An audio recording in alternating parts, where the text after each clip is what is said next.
Courtney, welcome. Hi, thank you for having me. So I'm sure you've seen these videos of millennial parents putting their toddler in front of a lineup of Pokemon plushies.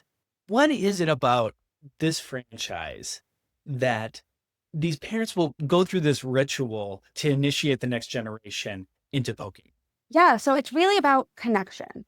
When Pokemon Red and Blue came to the States nearly 30 years ago, school age kids would get on the bus and talk about, well, which starter did you pick? I picked Charmander. Oh, you picked Bulbasaur? I don't like him. And that debate really spurred on an early connection with the game. And now parents and having kids that are coming into consciousness in terms of being able to play video games or at least consume some of the licensing programs around Pokemon, there's an eagerness to then build that connection with your child and share something that you once so loved with your child as well.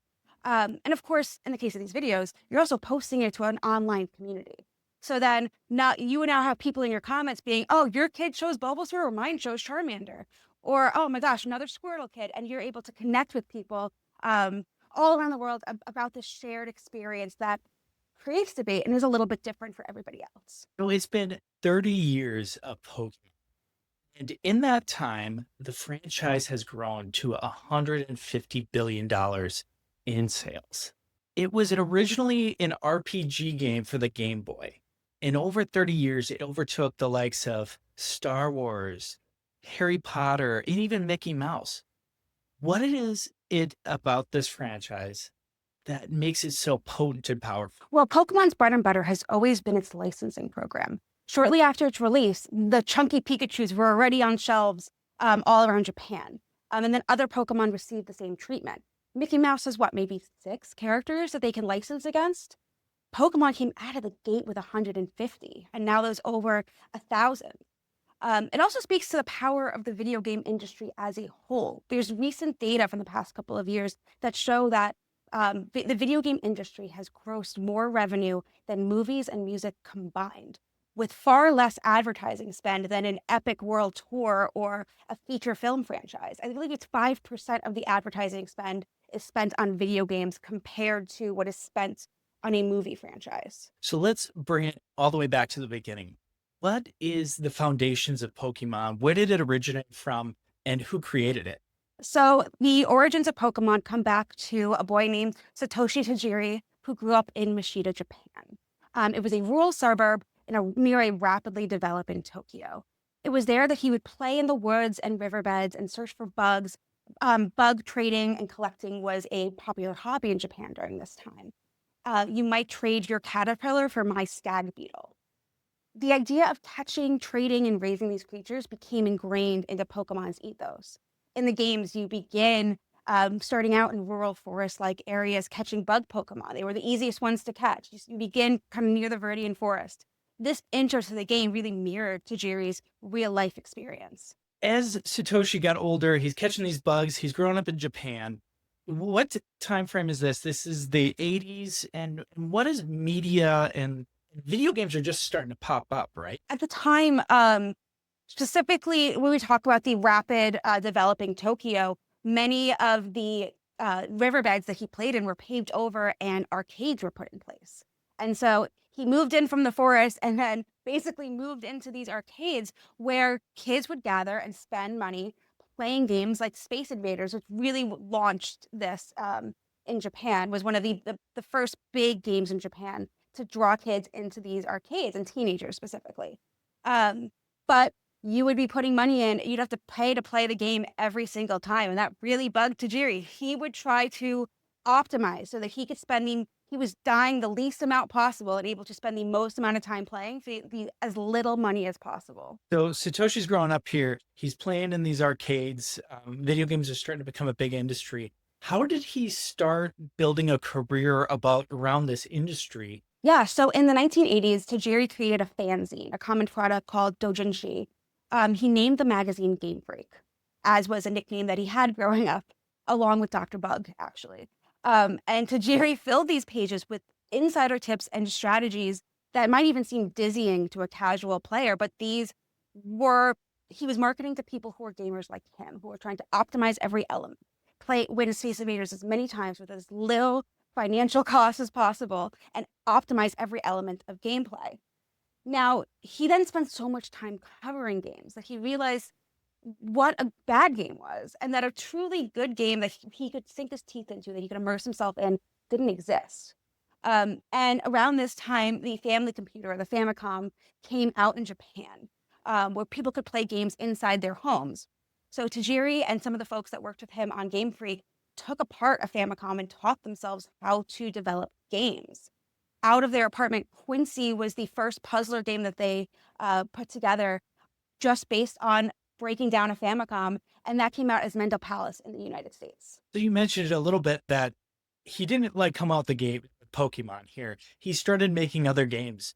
What were they like? What was kind of his first initiation into not only just writing about games or experiencing games, but actually creating them himself? So I will say Pokemon was always the gold star game that he was working on, the passion project. When he thought about what his game was, oh, Capsule Monsters to Pocket Monsters were the original titles that he had. But the idea of what we know of Pokemon, that idea took a lot of time and a lot of finesse and a lot of work. And it's hard even to have a few programmers and pay their bills and keep the lights on with this such a passionate project that you're not willing to compromise on. So when he had inked the deal with Nintendo, or when Game Freak had inked the deal with Nintendo to eventually publish Capsule Monsters, Pocket Monsters whenever it's ready, in that time he took some other deals with them as well. He had games like the Wario franchise and the Yoshi franchise, where they brought originally existing characters to him and said, "Here, create this exact game." And that he was able to turn those around in a couple of months, because it was way easier than trying to come up with hundreds of characters, a new world, a new system, and all the things that they were agonizing over with Pokemon. In your piece, you discussed that it wasn't an overnight success with Pokemon. They didn't make it out the gate. It took 6 years to develop. Now, when we think of like video games today, there's just like hundreds or maybe even thousands of programmers involved. He just had a handful of people making this thing. Yeah, and at one point they all quit, and his musical developer, Junichi Masuda, ended up having to learn how to program. He had like some fledgling knowledge, and I think he pulled in one of the designers or illustrators to help him as well. So it was definitely a painful process for them, without any of the support and guardrails that you imagine, even with an indie publisher today, not even just the big studios. Now let's double click on Masuda a little bit, because when I think about these games, often that like 8-bit sound, those little like rings really like bring me back to my childhood. So who was this individual, and why did he put together such a great score? And not to mention he put the score for the video game, but he also saved them in that situation when all the other programmers ditched. Masuda he was a friend of Tajiri's from technical college. So they were aware of each other, and he had heard of this Game Freak magazine. He said he might have even seen it in stores at the time. But it was when Tajiri was working on Quincy that he needed some help with the soundtrack. And Masuda actually he did the soundtrack for Quincy just as a gift for free. And then when it came time to start actually developing Pokemon, Masuda kept his day job for a long time, but then came on to work on the soundtrack. What's interesting is typically when you have a game, you're able to give the composer, here's a scene or here's a level, and you create music that matches this vibe.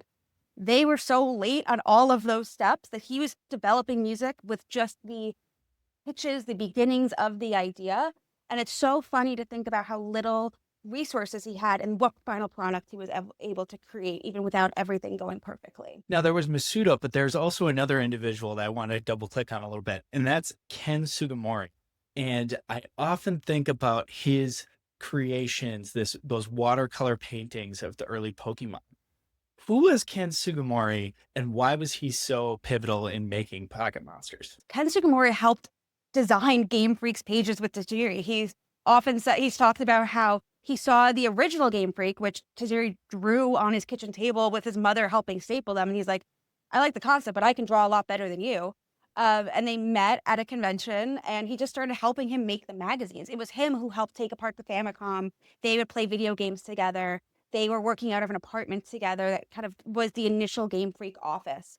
So he was really in lockstep with Tajiri through the concepts. He drew the pitch documents that were brought to Nintendo. And he designed the sprites, designed the back of the Pokemon that you see. So not only do you have one set of character sprites when you are facing a Pokemon, it was very important to them that you're feeling in lockstep with your Pokemon. So he designed a second set of sprites where it's just your Pokemon from the back. Double the work. So again, all of these decisions, great for the final product, awful for getting it done. But and then his art became his illustrations accompanied the release of the game. You know, in 8-bit, you're not necessarily getting the same image of the Pokemon that you got with the beautiful illustrations of Charizard and Ivysaur that you got in the 8-bit games. And then his art also became the original trading cards as well. So his real stamp and design has been a through line through the franchise. Like Masuda, he still works with Game Freak and Pokemon today. Now you touched on this a little bit. You have the first person view with your Pokemon in these battles. Let's discuss a little bit of the mechanics of a Pokemon game. In terms of their through line, it was always, I am with this creature. I am not sending this creature off without me. It is on my side. So, and they even put in, if your Pokemon gets hurt or if your Pokemon releases these sounds that sounded a little like whimpering at times, to just double down on this connection that you're having with these Pokemon. And it was always about being in lockstep throughout the adventure with these creatures. And that one of the features they really fought to keep into the game was nicknaming. That you weren't just fighting beside your Squirtle, you were fighting beside your Squirtle named Bubbles. And if I wanted to trade, and if I had to trade my Squirtle Bubbles with you for your Rhyhorn, Bubbles would come. It would have just a Squirtle that would come to your game. Bubbles would come to the game and actually let out a completely heartbreaking sound, making me then feel bad about trading him away. But really, the focus on the connection with these Pokemon is what set it apart from other games that might have just been super battle focused as RPGs, and then really helped attract a wider range of video gamers at the time that weren't necessarily the traditional audience or people who just liked combat games. The first Pokemon games were released in Japan in 1996, but they built this for the Game Boy. And by that time, the Game Boy was 7 years old. So it's almost a legacy system in that terms. Was there concern that they hadn't missed the boat on this platform that they would be using to build this game? Oh, big time. Game Freak had concerns, Nintendo had concerns, everybody involved really didn't know if this was going. Their friends and family said, "What are you doing? This is not going to sell." But the Game Boy had one crucial element that was the link cable. And Tajiri's often said he could envision bugs crawling along the cable to another system, and it allowed you to sit next to somebody and trade and battle back and forth. And that idea of connection being such a through line in the franchise, at the time, there really was no other system that they were considering. And the Game Boy also, compared to other handhelds at the time, had a enormous battery life. You could bring it on a road trip, you could bring it to school all day, and you were not worried about running out of batteries or having to pack extra ones. So that really gave it a lot of, you could take it with you in the real world, which again was something that Tajiri really wanted, this real world interaction with the game, keeping it portable, keeping it something that you can go over to your friend's house, go on a trip with. Now, when the game was released, they didn't just release one individual game. They split it into two. What was the reasoning behind that? And that is something they still do today whenever they release a new generation. Why did that work? I mean, you've seen this with, I get to tout our own Time magazine covers, when Pokemon fans, even from the beginning, were collectors and wanting to have complete a collection and complete everything. So much of us, when we play a video game, you try to go to 100%, right? So by creating two games, they created about a dozen exclusive Pokemon for each game. Meaning if I bought Pokemon Red and I wanted a Ninetales, I needed to find somebody who had Pokemon Blue to get a Ninetales, and then hopefully trade one of my exclusives like a Mankey over to their game.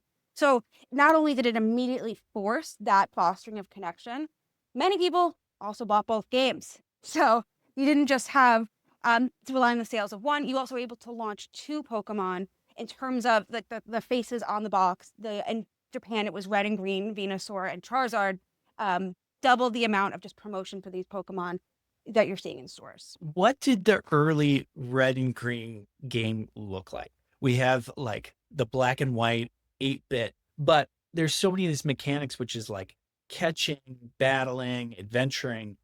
How did they build this game, and kind of describe to us what the early iteration of Pokemon was? Early iterations of Pokemon are still some of the same formulas that you'll see today. You know, you're starting in this humble little hamlet. picking out your 3 starter Pokemon. At the beginning, it's Professor Oak. And then you're beginning an adventure with the starter Pokemon. You're capturing these little sprites of Pokemon on the way, going through the tall grass. At the time, it was a step meter. Instead of recent games, you can actually see or evade the Pokemon. And then you're going on to battle these gyms as you're unlocking each city and progressing the game up until the Elite Four. We see all those mechanics still today, which I mean they've gotten 30 years out of it, which is pretty impressive. But they really set these like milestone markers and this advancement, the progression, the growth. Um, I think you mentioned in your piece a little bit is you grow along your Pokemon, right? Your Pokemon's not just a level 2 anymore. It's not a Squirtle. By the end of the game, you got a Blastoise. It's like an adult. It's fully formed.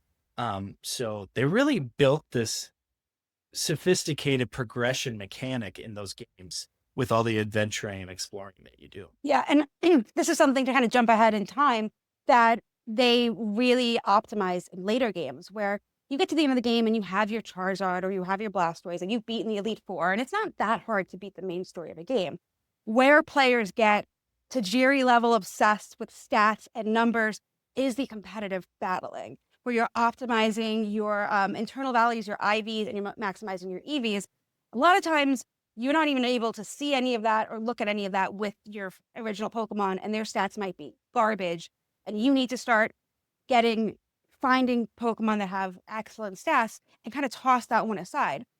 In recent games, they've included objects where, with the intention of you can keep that Pokemon and change their stats so that they become able to be used in a competitive play and you're not saying goodbye to the Pokemon that you beat the game with, or at least you don't have to. I think that's something that you hit on there, which is if you're kind of a casual gamer, it gives you a pretty nice streamlined timeline. But then if you are very obsessed and detail oriented, you can go as deep as you want into these games, which I think really provides a wide net of people that this game is accessible to. Absolutely. And even being a turn-based game and really not having many real-time components, you're also incredibly accessible to people who might not be able to keep up with a real-time game or have accessibility issues as well. So we've explored the game a little bit more. What was the initial release in Japan like? Did the Japanese consumer really love this game? How did it start out the gate? Well, out of the gate, it was fine. It was a little bit lukewarm. They had missed the holiday end of year season where you really want to be publishing a game. And so February is a tough month for sales. And the game came out, it was in like the top 10 of rankings. It was getting 7 out of 10 from reviewers at the time. But it wasn't until the discovery of a secret Pokemon that the game really took off. In the final stages of development, Nintendo told Game Freak, besides debugging the game, you're done. You cannot keep touching it. You cannot keep fussing with it. You're hands off. And through the debugging process, they found a minuscule little sliver of extra memory space. And as a little prank or inside joke within the office, one of the developers snuck in Mew, a Pokemon that had come up in, if you're reading the books that are in the laboratories as it relates to Mewtwo's lore, Mew was mentioned. Mew's probably planned for a future sequel, or they're like, we're going to put Mew in, and maybe someday we can do, an event and actually unlock Mew for people in their games, but nobody will be any the wiser, and we'll just know this. So they thought. Intrepid gamers were able to get into the game and find Mew, and it became sort of this truly viral-like moment in these early years of the internet where people were not only like, oh my gosh, did you know if you go behind this truck or underneath it, my uncle works at Nintendo and he told me this secret, and these rampant lies and rumors and forums that were talking about how to unlock this Pokemon. You also had magazines that were set to promote, comics that were set to promote the issue that released at the time. Everyone was advertising this game with 150 Pokemon. Very quickly, people were writing in, being like, no, it's actually 151 because of how quickly that exploitable bug happened. So then it became a little bit of a moment around it. And very quickly, then people started being able to actually get Mew into their games. The Game Freak would hold events and be like, all right, we'll come and unlock it. And Pokemon went from just, a typical RPG that was entering a market akin to like, a Final Fantasy game into something that became a little bit more of a phenomenon. Courtney, are you saying that a little bit of controversy helps sell media franchises? Absolutely. I mean, I think people love thinking they got one over on, an expert. but the controversy and just the secrecy and the mystery around it too. And again, at these early days of the internet where you're not inundated with viral videos, you're not inundated with as many opportunities to come together as a community for a secret, this was primed to really be one of the first moments of true kindling for the video game industry. So they release Red and Green, and as this controversy kind of builds up, they get more and more exposure. The game becomes a phenomenon. How soon did they realize that they struck gold on this and then started iterating and creating sequels? Well, the development team actually started working on gold and silver before they even knew that they struck gold. That they were not necessarily seeing the sales reports. They would see some checks come in, but they knew that it was good enough that they would do a sequel. They always wanted to do a sequel. They released so many more Pokemon with it. They had even bigger visions for what this game could be. And in interviews at the time, they were very candid that they were not even given a vacation or a break to celebrate. But it wasn't until they were really going into game stores themselves and seeing it fly off the shelves that they experienced the phenomenon around this. But yeah, it was a little bit slow of a realization for them because they had their heads down working on gold and silver already. Not much of a vacation at all. So they start working on the sequel right away. They start seeing this become a phenomenon. Now they start franchising and merchandising, licensing things out. What other media properties did they create outside the video game? So right away, we very quickly had manga series. Ken Sugimura actually worked on some of them. The anime with Ash was a version of Satoshi initially. You had movies that came out, toys, and of course the very successful card game that came out later in the year that Pokemon released in Japan. They got a hit video game. They've got multimedia with the TV series. They got manga. They got collectibles. They have just general merchandise. Now they go, okay, let's expand overseas. When did the game arrive in the United States, and what did they have to do to adjust Pocket Monsters for the United States market? Yeah. So it arrived in the United States in 1998. And Nintendo of America spent 2 years really creating a media blitz for this game. First off, they were not negotiating. They were not just going to bring red and blue. They said, if we're going to have red and green, which then became blue as one of the changes for the US audiences. But they said, if we're going to bring it, we're going to bring everything. And we're not going to work with 15 different licensors. So the Pokemon Company, as it became at this time, had to wrangle their different licensors from different platforms into a deal that Nintendo of America could then work with as simply as possible. So they began work on localizing the game. Now, that doesn't just mean translating the game into English and creating, a port that would work on North American devices. They had to adapt the game so that it resonated with English audiences in the same way that it resonates with Japanese audiences. Most of the Pokemon, this is still true today, end up with entirely different names than the Japanese translations, with the exception of some franchise mainstays like Pikachu, Mew, and Mewtwo, and other mythicals today.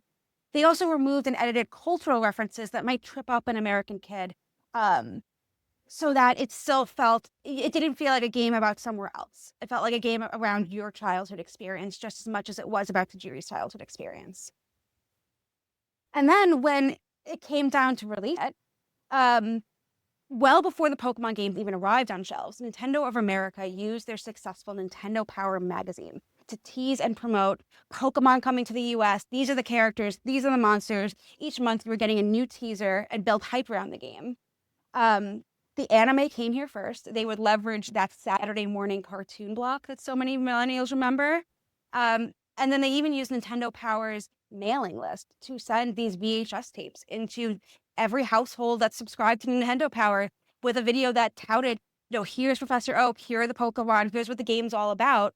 So by the time that Pokemon Red and Blue actually released on shelves, Nintendo of America had created a legion of children eagerly anticipating this game and parents desperate to get it before it sells out. So you describe when it comes to the United States, there's a phenomenon called Pokemania. Now, how much of this is kind of like the organic nuts and bolts of the video game just became super popular or that Nintendo just expertly marketed this, they knew what kids wanted, and they built a campaign around it that was really, truly effective? Yeah, I don't And I think a lot of people have weighed in on this over the years. Without this multi-step marketing plan, this Japanese export coming into the United States likely would not have found its footing in the same way. That it really needed to be explained and translated in a way that built excitement for kids that had a very different video game experience than kids in Japan at the time. Why would we care about all these different creatures? 150, that sounds like a lot to have to learn. But if you're already having the cards out and you're already having all these different elements and you're explaining to kids how these all work together, it became super easy for a child to just instantly become obsessed and then hungry for more. So I would say really this Nintendo of America really did so much work to make sure that this was going to be a success. So what exactly was Pokemania? What was the symptoms or what were people experiencing when it was released in 1998? First of all, impossible to stay on the shelves. There are so many articles in like the New York Times, the LA Times, of parents just being like, I'm going to Best Buy. I can't find this game anywhere. So you had those angry kids not able to get their hands on the game. And I believe it did come out in the holiday season this time. So you're going into Christmas and you're not able to get your hands on this game for your kid. And then you also had shortly after in 1999, an epidemic called the Poke Flu, which was the release of the first movie, Mewtwo Strikes Back. And the Poke Flu refers to how many kids missed school on the days that it released in the US in 1999 to skip school and claim they were sick.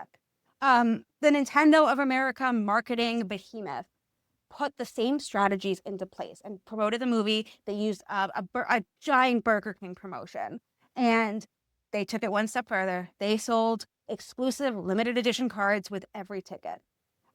Looking back, they've even said, we don't know if as many tickets were sold of people who saw the movie or if people were just buying multiple tickets to get multiple cards. But all the same, it was a star-studded event akin to a release of like a Star Wars movie in the 70s in terms of how this premiere was treated and how much of a mania was surrounding it. So they hit on generation one, right? Um, red and green, and then in the United States, red and blue. These games come out, gangbusters, merchandise goes crazy, multimedia. Now they're going to grow the franchise here. How did they start progressing Pokemon past that first iteration or that first generation and start kind of building steam into this franchise? Well, Pokemon's always come back to the actual Pokemon, right? And so by just releasing a constant stream of new ones, not only would players run out to get the new game to discover all of these new characters and additions, they then had new creatures that the Pokemon Company can license against and promote and further just keep Pokemon in the collective mindset with these new entry points. I think you mentioned this in your article a little bit, is that you just, in like a Mickey Mouse movie or something like that, you maybe have 6 characters. Now, Pokemon has 150, which is just like a math problem, right? They're just accelerating it. Now they're also iterating next generations on that. So you tack on 150, then you got another 100, and then another 100 after that. Pretty soon you've got over 1,000 Pokemon that you can license, make plushies and merchandise and pens and pencils, whatever it might be. But there's always been the video games here, and they're always adapting the Pokemon games to the new hardware. So how did these games kind of evolve over time on each one of the generations? Yeah, you really see the biggest involvement happen when the Nintendo DS came out and online capabilities came to Nintendo consoles. There, you no longer needed to sit next to your friend with a physical cable to trade your Pokemon or battle across. I could trade my Squirtle with you from halfway around the country or halfway around the world. And then, of course, one of the most talked about advancements was when they brought Pokemon to cell phones and were able to create an app called Pokemon Go in 2016 that truly reignited the franchise using this modern cell phone technology. Yeah, so they're making games, they're putting it on the new consoles, the new handhelds, but the iPhone comes out, the smartphones come out, hugely adapted. Lots of kids, lots of adults have it. By 2016, everybody's got a smartphone. And then they create this Pokemon Go game, and it takes over the summer of 2016. So what is like the basic structure of this Pokemon Go game, and why did it like reignite a second Pokemon? So in terms of why I do think that it ignited so much is like you were saying, everybody had an iPhone or an Android at the time. You didn't need to have the latest Nintendo console. You didn't need to have ever played a Pokemon game before. Or at this time, many millennials had kind of grown up and in their early 20s, and maybe they hadn't played the last iterations of the games, but you had a cell phone. How many apps do you download to see what something's about? And then it just lives on your phone. So it was very easy for someone to just be like, oh yeah, let me download it. Um, the game in and of itself required in-world exploration. You couldn't just play this game from the couch and have a complete experience. You had to get out into the world, physically find Pokemon and Pokestops and gather resources and get on your feet and meet up with friends and trade.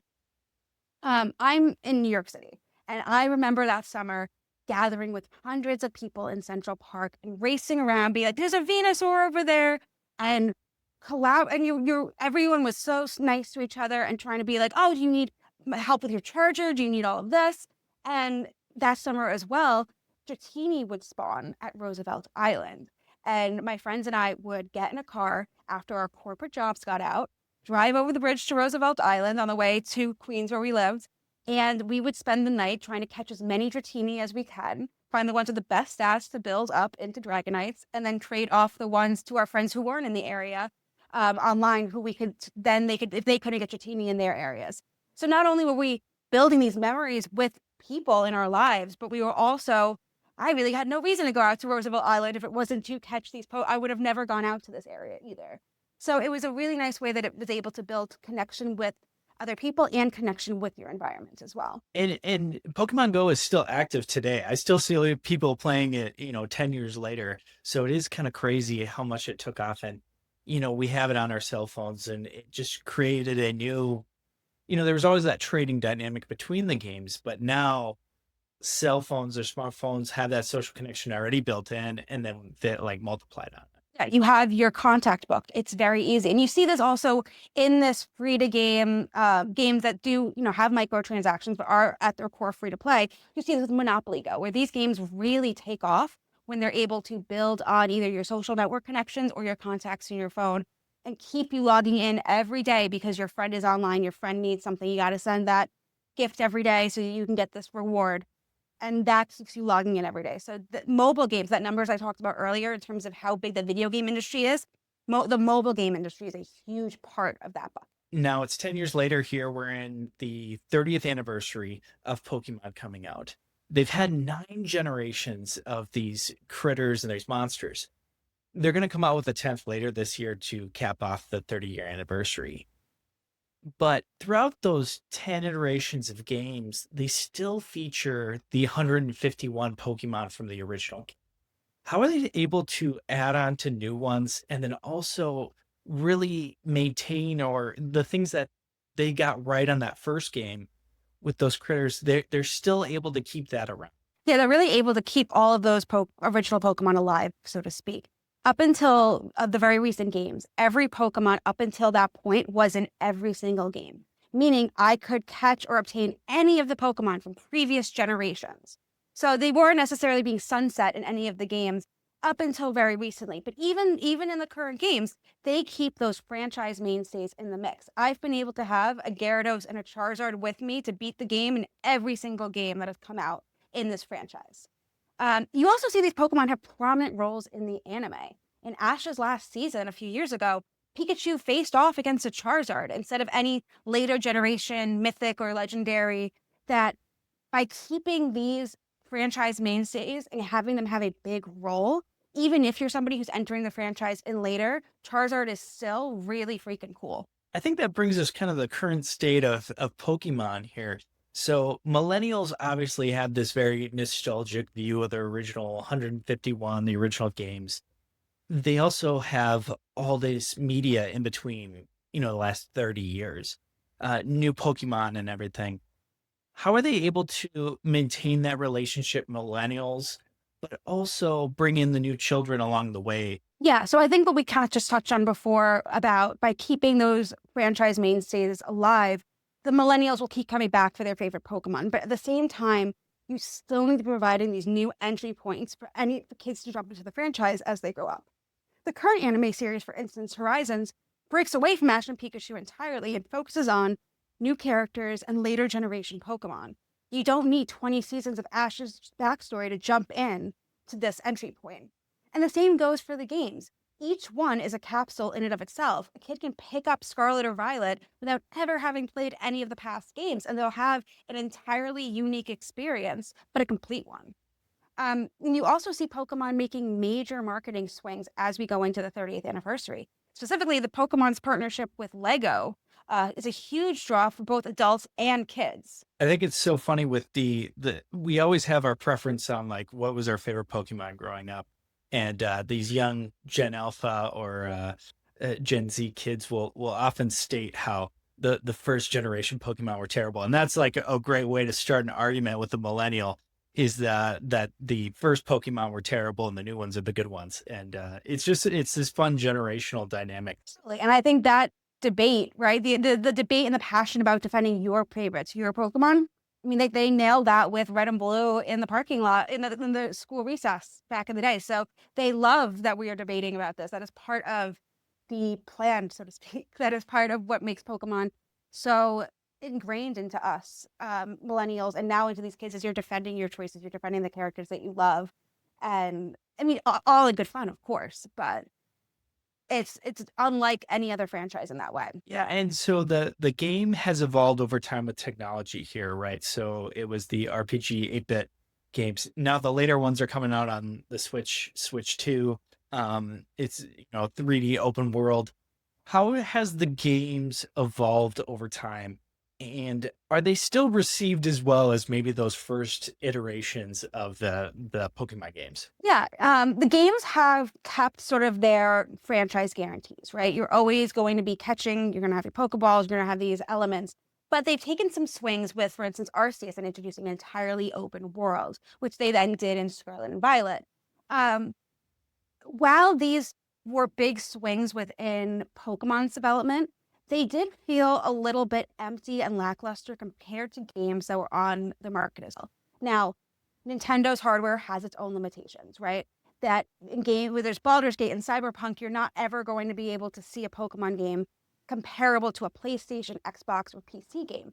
But that being said, you still did have Breath of the Wild and these gorgeous full open world games on the Switch that then posed a comparison to why aren't the Pokemon games feeling as robust and full as these worlds are. Now, Breath of the Wild doesn't have over 1,000 Pokemon in the game that they're also animating. So there's always conditions and arguments to be said. But they were also up until Scarlet and Violet publishing rather rapidly. The games are coming out quickly and they've since slowed down the release of new generations. I'm excited for the release of this, for the new generation to come out as a Switch 2 exclusive. And to see what it's able to do with the new capabilities of that system. And of course, I mean, Pokemon games are still selling like crazy. So all of this might not even matter. And if you love the games and you see reviewers and streamers talking about, oh, the lagging or the frame rate, just play the games you love. It is, I think that's the modern state of video games a little bit, is that things get overanalyzed to death. And no game is perfect and any flaw will be completely accentuated. And maybe some of the benefits are maybe puffed up overly done a little bit too. But I think that's maybe the state of the video game industry. But I mean, going back to your earlier point, video games, it's surpassed videos and music as the premier media for a lot of the younger generations. So, it's going to get a lot of attention on it, and maybe rightfully or wrongly so. And it's also such a big behemoth in the space that anything that it releases is going to be under the microscope, right? But it also it makes so much money that it could invest and do whatever Pokemon could do whatever it really wants. So there's debates around, is Pokemon investing as much as it could be in certain quality elements, but at the same time, they're delivering wonderful Pokemon with every new generation and keeping kids and adults happy. So the reviewers will still make their comments. The streamers will still point out the glitches. It will still happening. And we will still be talking about Pokemon later this year and when the next game and the next game comes out. In social media, traveling to Japan has been quite the talking point, I'd say, over the last 3 years. And Pokemon is really almost like a national export at that point. I was able to go to Japan a couple times here, and it is really incredible. They have these Pokemon centers, they have Pokemon cafes. They're recently opening up a Pokemon park out there as well. Why do you think that it's just such a connection with the Japanese people, or do we admire Pokemon somewhat because it comes from a place like Japan? I think both things are happening, right? Where Pokemon and also anime franchises and Mario, and this has been happening with a bunch of our beloved franchises, have raised what experts have called Japan's cool factor and really brought Japan as a cultural center for all of these franchises that you love and something that feels very authentic to them as well. Because as much as Pokemon has translated and adapted their games, many anime franchises leave us fully in Japan, leave us experiencing that culture. Um, and you see also even Japanese heads of state have leaned into this. The Prime Minister of Japan showed up to the Tokyo Olympics dressed as Mario. So it's not just that this is something that is being placed on them. It is also an element that the country is leaning into as their export. And for a long time, this mirrors the tech industry, where cell phone development and new tech advancements have always been synonymous with Japan. So it only makes sense that now the video game culture would kind of be in step with that as well. Now, we've talked about how Pokemon has surpassed franchises like Star Wars, Harry Potter, Mickey Mouse. There has been imitators that have come up here, thinking of like Digimon and Pal World or a few. But Pokemon still seems to be the mainstay monster catching game. How have they been able to fend off competition and really kind of stake their flag as the monster catching franchise? In terms of those two competitors, just to touch on them, they are two completely different entities. Digimon was always marketed and aimed at a very different audience than Pokemon. The creatures were optimized for that cool factor, trying to attract young boys to come play the game, and the human characters became more fixtures of the show, more fixtures of the story, more fixtures of the franchise. Digimon was able to find its own footing very quickly. So I don't think Pokemon ever really needed to worry about it cannibalizing too many of their sales. It could exist alongside it. Pal World is a little bit more of an egregious example. But the Pokemon Company is currently in legal entanglements with Pal World's publisher, so I'm hesitant to time us in too much by talking about specifics. But I will say that players come to Pokemon for the spirit of the franchise, that connection with your creatures, that joy that it brings. I don't think they're too worried about a game called Pokemon with Guns and how it's often dubbed to capture that feeling anytime soon. Pokemon seems to be doing really well with they got the cute factor with the Pokemon. They also got the battling factor. They have the collection. They have the exploration. They seem to kind of just nail it on a lot of fronts. What are some things that you would like to see the franchise incorporate from other franchises that would kind of accelerate it or add a new layer to it? You see some smaller game developers, and I say smaller meaning compared to the behemoth that is Pokemon, these are still some major developers connecting with their fans more directly today. You see certain developers that have hopped on streams to talk about behind the scenes elements and decisions, or hop on Discord channels with developer diaries to be a little bit more candid than necessarily the Pokemon Presents feels when in terms of interaction with the community. And Baldur's Gate's Larian Studios, as one example, was constantly pushing out a stream of free updates to the game that keeps the community engaged and coming back, feeling like bonuses, right? And those updates often referred to in the patch notes or were things the fans had been begging for. Photo mode, mod support, in Baldur's Gate's case, even a kissing update, things that fans literally were begging for on social media. They will respond, "We've heard you, here it is." And with the way that Pokemon engages with the community now, it does feel a little bit over there. It does feel a little bit like, here's what it is, and we'll talk to you next year. So I would love to see Pokemon, at least maybe with some parts of its franchise, interact directly with its audience a bit more and interact a little bit more with its community. I think it has a lot of opportunities that it could do so. Now, as a writer, you spend a lot of time exploring pop culture. If you had to kind of explain Pokemon's rise recently, it's gotten even bigger. There's things like the collectibles, the 30th anniversary. They're expanding into, I think they're making shoes. There that you said before they're going into the Lego. What is Pokemon's place in the pop culture um, milieu? I think Pokemon is in a very specific place where it's able to straddle many different avenues. It is not just a film franchise. The movies are great. I mean, they haven't produced many movies in the past couple of years, but it's not just an anime either.